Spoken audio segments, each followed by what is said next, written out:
Good morning বন্ধুরা, সবাই কেমন আছো? আশা করি ভালো আছো। আজকের আমার একটা এই ব্লগটা স্টার্ট করলাম এখান থেকে।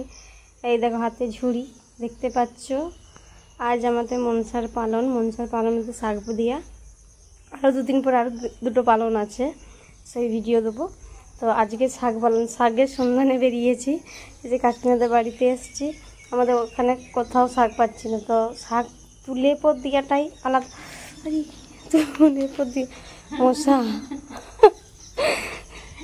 দেখি এবার শাক কোথায় পাই। কাকিমাদের বাড়িতে এসছি, কাকিমাদের বাগানে আছে, তো শাক তুলি। তো চলো, তো 14 রকমের শাক চাই। 14 রকমের শাক কোথায় পাবো? বাবাকে বলেছি কিছু কিনে আনতে আর কিছু তুলতে, তাই এখানে আপাতত পুঁই শাক তুলছি। আর এটা কি শাক জানি না, তোমরা যদি জানো অবশ্যই কমেন্ট করো। এটা কাঞ্চি না কি শাক বলে, চলো। এই যে কাকিমা তুলে দিচ্ছে, আমিও তুলতে এসছি। 3 রকমের হয়েছে, এখনো 14 রকমের চাই। 14 রকমটা করতে হবে। লাল, এই যে